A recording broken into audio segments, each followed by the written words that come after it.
Good afternoon, folks. I've got a good friend of mine on with us today. His name's Jack, known him about 5 or 6 years, and we have been together in recovery for that period of time. And he's a great guy. He's really doing very well, and I wanted him to share some of his story with you because I think he's very inspirational. Jack's salt of the earth kind of a guy, and I really enjoy my time with him. So I hope you do too. So let's go right to Jack and we'll talk afterwards.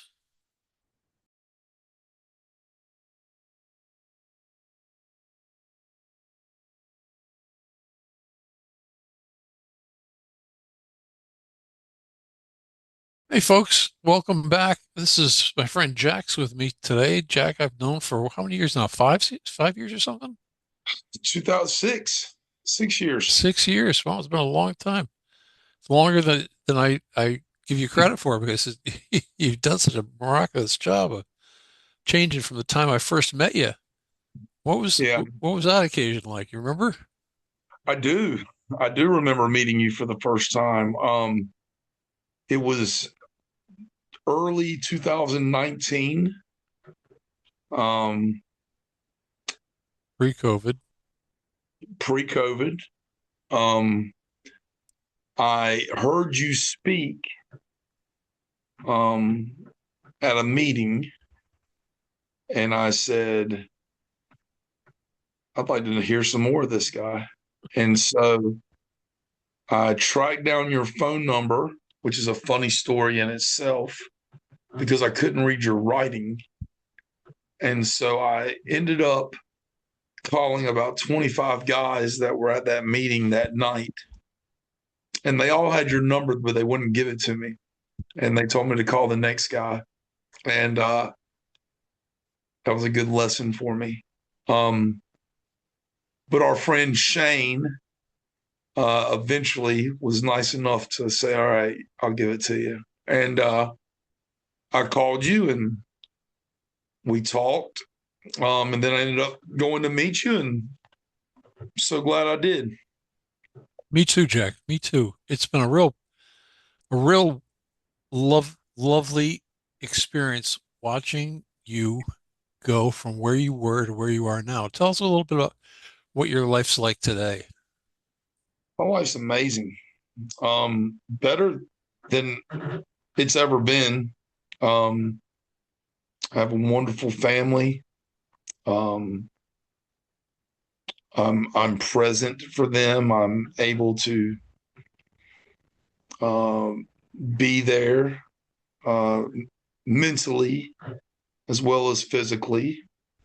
I have a wonderful job. God put me in a wonderful position. I left Wilmington in 2021 uncertain of what I would be doing uh, for a living, and uh, ended up where I am, and feel certain that God had His hands on that decision. He placed me right where I needed to be. I work for a company that's it's an amazing place to work. Great leadership here. Um, they're very family oriented, and they understand I have some special needs that need to be met, and they allow me to do that on a daily basis, which is phenomenal. Um, I am in long term recovery, and um, my manager allows me to. I go to a meeting every day at lunchtime. Um, well, most every day. And so I mean, couldn't ask for a better job, man. I work. It's in my mom's hometown. It's just a lot of good things about it.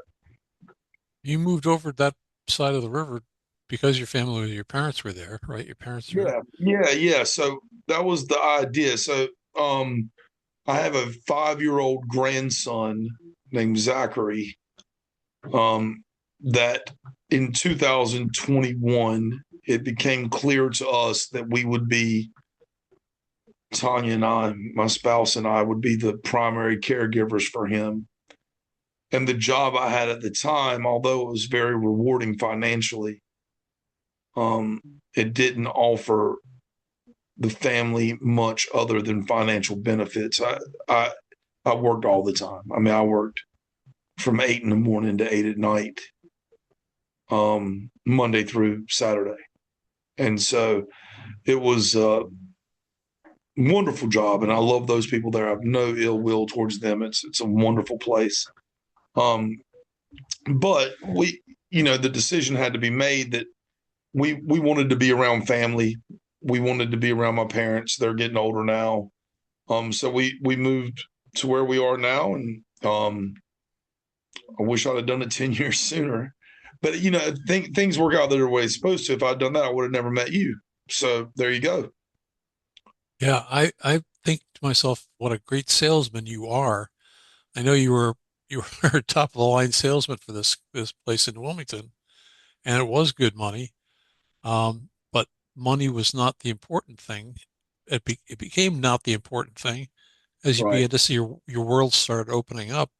And I'm kind of interested in how God intervened, exactly how God intervenes in people's lives. And recovery aside, this is a situation where I'm kind of marveling that a guy who's a salesman who has to listen very closely to what people are saying and who they are as they come into his environment, so that he can tailor his approach to what they need. You're selling Sure. you're selling cars. That's a big dollar investment. So you have Sure. to as a salesman, you have to know what people are looking for. You got to listen really closely to the signs that are going to tell you how to sell this car, right? Right. Yeah. I mean, I think and I've been in sales my whole life, and I think the biggest mistake I see from young salesmen or inexperienced salesmen is they don't ever ask the uh, purchaser what they're trying to accomplish, and that's really the question that opens all doors. When you ask someone, "What are you trying to accomplish today?" Um, you get past that, "Oh, I'm just looking," and all that stuff. But when you get down to the brass tacks of it, what are we trying to accomplish? You want to purchase X, you want to spend Y, and once you have those numbers, then it's just a matter of you being a professional and knowing what helps them to accomplish that based on all the factors, and um same thing I do now. I mean, I'm back in what I started in now. So I grew up in the building business, and now I'm back in the building business, which is fun. It's full circle for me. I started loading lumber when I was a wee lad, and working on a yard at a building supply, and then managing them in my early 20s. Um, and now I'm right where I need to be. I'm a salesman, and I'm not in charge of anybody, which is perfect. I Two things I would say. First, I find it hard to picture you as a wee lad. Yeah, I wasn't wee in stature, For but I for, was wee in age. for those who are with us have never met Jack or me before, I'm a rather large guy, and Jack makes me look like a little guy. Jack is a big boy, Yeah, I'm and a big boy. My mom's a good cook. yeah, well, that's not just it's not just girth. You're a tall man too. You're a big guy. Oh yeah, yeah, So wee lad kind of struck me funny. But the other one was what I was going at was, as a salesman, you're used to listening to the prompts that people are giving you, and things that aren't said, the unsaid things too, or sure. the things that are hard to hear. And what we had to do, you and I both, was at some point we had to listen and hear God speaking to us too, but we weren't Yeah, listening. And no, no, it makes me kind of laugh that somebody who's trained to do that wasn't doing that. yeah. Looking back at myself, I mean, um, I was 100% selfish and self-centered. Um, every decision I made was for self. So um, I was totally blocked out to any type of input from God, family, friends. Um, I was a mechanism running 100% on self preservation and instinct that were run wild. My I was for majority of my youth 100%. Every decision I made was based on self. And I think when you're running like that on self propulsion and you are only interested in acquiring what you want, self perceived needs, um, that you don't have any. I had I had blinders on and earmuffs. There was no input from the outside world or from divine that got through this thick skull. I was a mechanism is the best way I can describe it. I know the feeling. And looking back, it's kind of like ignoring all the help around us is like trying to play, like me trying to play against, the Patriots Right. by myself. Yeah. You know, 100%. Yeah. I 100%. work, I work 200 times harder than I would have to work now Yeah. to accomplish less than what I was Yeah. accomplishing now. So it's just Yeah. it's an amazing thing. But when did it change for you? How was the mechanism of that change? So it's still changing, but it is um it, it it changes every day, right? But it's for me, Jim, I had to be completely humbled. Um, How does that work? I'm not a naturally humble person. So and I don't I mean don't that think any of us are. I'm not an ego. I'm not a like I'm not, but I understand. I can see it now. Back then I couldn't see. If you'd asked me in 2019, 2018, 2017, I would have told you I'm the humblest guy in here. Like I wasn't flashy. You know me. I drove a '03 DeVille for years. Could have bought any car on that car lot I wanted to buy, but I drove a '03 DeVille for years. Um, it wasn't. It was a lack of humility and understanding that I could not. I thought I was Genghis Khan. I thought I could conquer or do anything um, on my own. I just run roughshod over the world. And in 2018, I started to experience financial difficulties because of my addiction. Um, and then I had to get honest with somebody, and the person I was honest with was my spouse Tanya, and I let her know, hey, I'm doing these things and I can't seem to stop.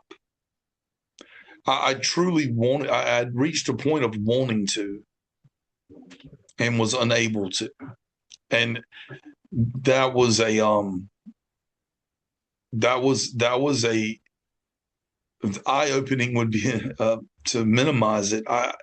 It was a soul sickness. I could not stop doing things I knew were wrong. My moral compass had eroded considerably by that point, but I still knew in my innermost self that it was wrong what I was doing, and I was unable to stop doing it. So at that point, I sought help. I finally went somewhere and sat in front of somebody and said, "Hey, I can't stop doing this, and I'd like to." And they said, "Well, if you really want to, we can show you how to." And um, I still thought I could get a book, read it. I'm smart, left to right, top to bottom. I do this shit or things. I'm sorry, do these things and move on and graduate with honors and get on with my life.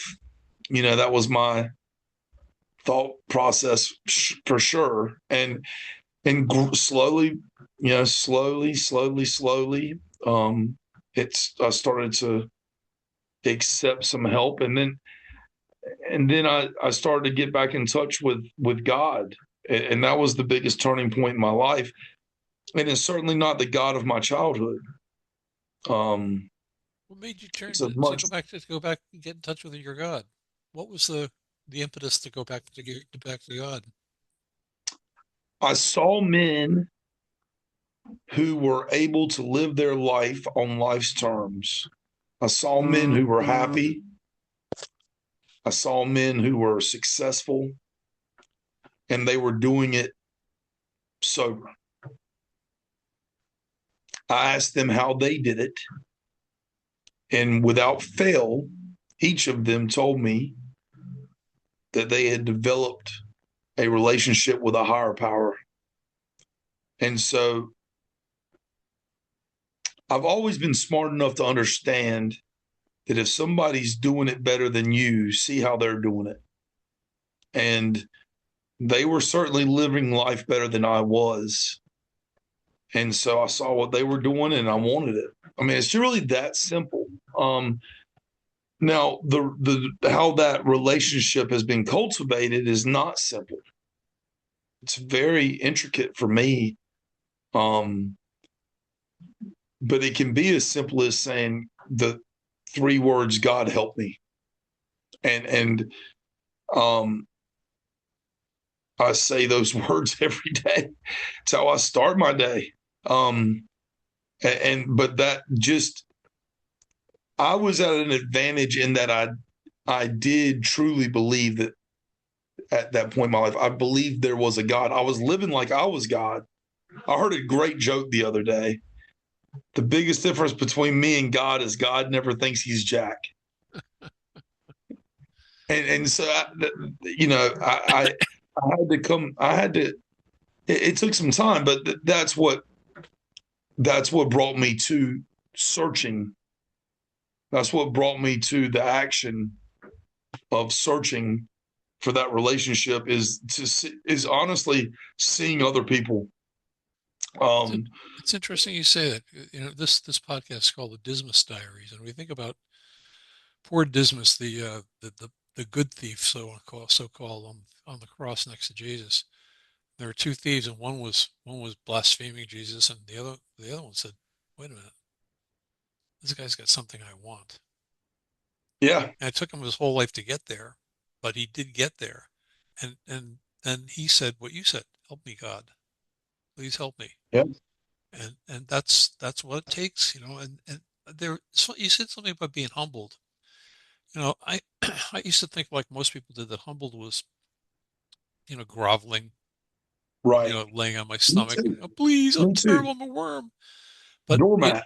but the best thing that I've ever heard is a definition of humility, which really turned me into the idea of running this podcast. And they say humility is a clear recognition of what and who Mhm. we really are, followed by a sincere attempt to become what we could be. That, Yes. that's like that's like it's so basic and so easy to grasp that it, Yeah. it was there. It was there my whole life, and I never knew it. You Yeah. know, Same. Yeah. I Same never want to here. look at who I was. No, That no, I was that didn't. was like suppress that. I don't want to talk about that stuff. Right. Yeah. I was certainly, I wanted you to think one thing and I knew the truth. Mm, And that was a huge turmoil. I mean, I was bound by turmoil inside of me of trying to keep a facade up mm, of for you and everyone that I was one thing that I knew I didn't deserve to be thought of that way because I didn't, mm. and um now I don't now there's just me, I don't have a secret life Well, that I live, you know. the thing that you said was there was an attraction to those guys that were successful, both Mhm. financially and in their life, but also they were at peace. They were Yeah, it wasn't even the financially, it was really they were laughing, man. and We they were were honest. smiling, and We they were were genuine. honest. They were Yeah. genuine, Yep. and that was something I was not. Well, I was not genuine we were at so all. afraid to look at what we were. Hmm. We couldn't do the first step. How could we do the second part? We could not allow ourselves to have a clear recognition of who we were. So therefore, we couldn't follow it with a sincere attempt to become what we could be because Yeah, I yeah. didn't know what to do. Right. I couldn't fix the problem because I hadn't figured out I was the problem. I thought the world around me was the problem. Oh, You know, you're not. I didn't. It took me a while to catch on that I was the problem. There was a We common got there eventually. there was a common denominator in all the strife and troubles going over the whirlwind, more like tornado of trouble around me. The common denominator was me, and it took me some time to realize that. You know. Well, it's great when we do, and what happens when we do is we just find that humility and the desire to become better. Yeah. We become unbelievably the attraction that other people need. Yeah. It. That's what's beautiful is we become literally Christ for Dismas for the people who Yes. are around us. People who Yeah. are That's. at their last level of hope. Mhm. They're looking for something, and suddenly here's this guy Jack or Jim who's managed to get their life together, and they're living an honest, genuine life.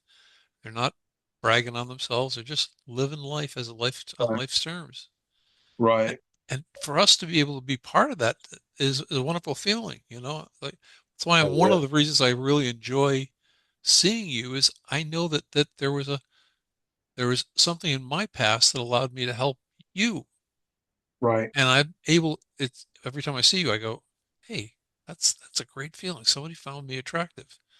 Not the ladies, they never did, but Oh, that's their loss. well, until I get old, now the pretty nurses all want to pat me on the head like Benny now Hill. we're talking. Yeah, now we're talking. There's nothing. There's nothing.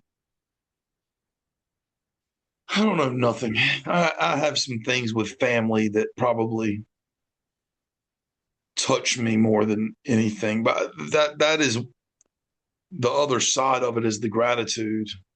The other side of the humility. For me today, humility, exactly what you described from, the first time I heard that definition, I said, oh my gosh, and today for me, humility is a prayer. Humility is an action. Um, I don't know that I'll ever truly begin with humility as being a um, uh, adjective, but it certainly is an action for me now. I act humbly in asking God for help every day. And that's a big part of my life. That is what I'm able to do only because of guys like you. Um, it was certainly not of my own doing. Um, and God's grace is immense in my life. It's been immense in my story that I've not to get too in depth, but I've had life threatening situations that I put myself in that I was shown a way out, and it certainly has, rocketed me into a different life. I mean, I, I'm, by the grace of God, I'm here sitting in this office talking to you on the phone. And it's, not lost on me that that's the case. One of You the know, things it, that I it see, go ahead. no, go ahead. One of the things that I see, and I love the beauty of it is the way that you interact with Zachary. Yeah, I think it's beautiful. And if you want to share a little bit, just a little bit about your life with Zachary and how much sure. how much he informs you, because I see that as God has put you in a place where you can be a Yeah, positive influence. And sure. Zachary loves you, man. Yeah, and I love him. I mean, it is a that relationship is probably the greatest gift God has given me in my life. Um, I I can tell you that in my experience, I have not had any burning bush experiences in my life. I've never heard the voice of God, so to speak. I've never had that thunderclap or lightning bolt. Um, I've certainly feel His presence. It's not to say I haven't had interaction. I've certainly felt the presence and direction. I feel that daily. But there is nothing that makes me more grateful. And when I think of God, I think of gratitude the most. Um, Nothing makes me more grateful than spending time with Zachary. I'll see the sun on his face in the backyard, and I will just sit there and I'll pause and I think, my God is so good. Like that He has put me here to live this life. I mean, by my own actions, I certainly did not earn this life. It's grace, man. And it's, um, I think you said something really important earlier about us not being able to identify our own problems, our own thing. I have a real big blind spot when it comes to me. I can point your problems out quick. I can find problem, I can find problems in everybody in every situation really quickly. That's a default for me. I work on that. I ask God to relieve me of that very regularly. But I do have that in me. Um, but because of guys like you, I was able to start to see my faults and my actions. And one of the biggest things was I never saw the hand of God leading me through this wilderness I was in.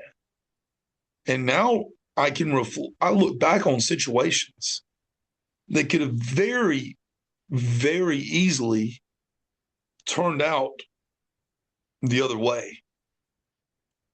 And the first thing I think, and so I get overwhelmed sometimes. I'll be in the backyard where I got chickens, and Zachary likes to play with the chickens, and we'll be in the back. I got dogs, chickens, cats. And we'll be on the backyard playing, and I'll be brought to tears by how grateful I am at that moment.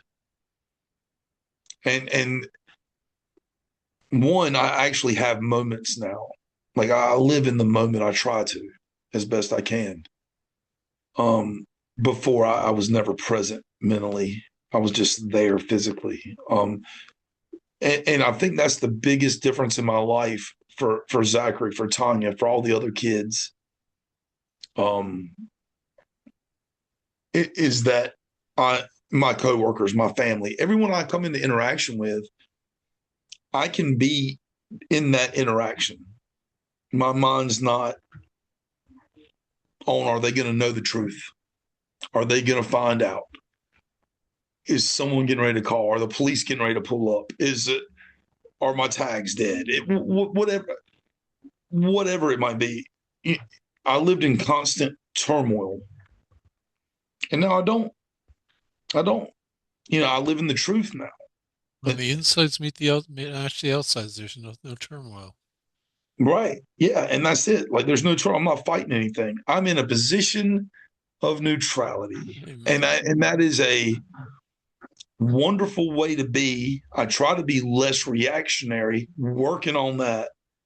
I still can be a bit reactionary instead of responding accordingly. I can still be a bit reactionary, but time takes time, man. Rome wasn't built in a day. And um it's a lifelong thing, so but but Zachary and my relationship, it's it's so special to me. That there's I used to say there's nothing I wouldn't do for that kid, right? And you and I know what happened in August of 2021. And that was my will, right? And since that moment, I have kept in the front of my mind my love for Zachary will not prevent me from drinking. And but God will prevent me from drinking. And so while the relationship with Zachary is the most precious thing to me, I think the most important thing to me is my relationship with God. Which enables all the other ones. Yeah, I mean it enables everything. It Yeah, enables this. It enables this conversation. Hell, it yes. enables the sun being up right now. I mean it's really it's more than my little bandwidth can absolve is or handle is to absorb is to know God's presence. His hand is in everything. But for my life, it's I have a really simple mantra, which is God first, and then everything else will fall as it should. I have a really good friend who, when things are bad, I'll say it'll be okay, and he says no, it already is, and that is a warming thought for Yeah. sure. It's okay. All I have to do is get used to it. All I have to do is accept it. Acceptance.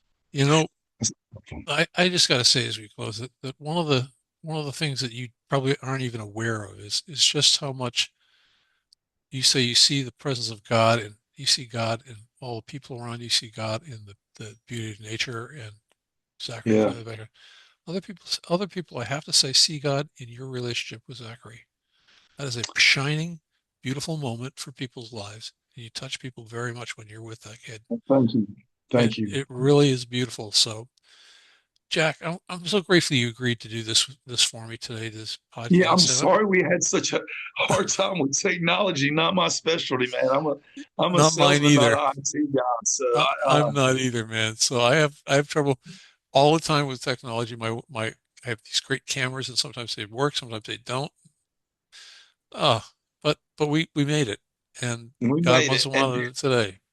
Jim, I just say this as we're closing. I have so much gratitude to you as a person for what you've done for me and my family through the years that um a 30-minute podcast is the least I could do for everything you've done for us. We all, my whole family loves you very much, and I love we you all too, and what we do we is we pass it on. we certainly wish you and uh, everyone a wonderful Thanksgiving and Christmas. Thank you. I'm going to start, as I was going to say in my little post uh, post interview little segment. I'm going to talk about what I'm doing for the next 4 weeks. It's going to be a series on Advent, getting ready for the coming Right. of the Lord. So we're going to take a little break from doing interviews. You're my final interview for this year, and Okay. then I'll start next year with some more interviews. But I'd like to do some work on Advent and getting ready for the coming of the Lord into our lives. We got to make that road straight and wide so that he can come into our lives easy. Wide and welcoming. You betcha, you betcha. Well, it's always a pleasure talking to you, Jack, and Thank I'm you, so Jim. I'll grateful. talk to you soon. All I right, love you, buddy. I'll talk to you love you, man. soon. Goodbye See now. you, buddy. Bye Thank bye. you.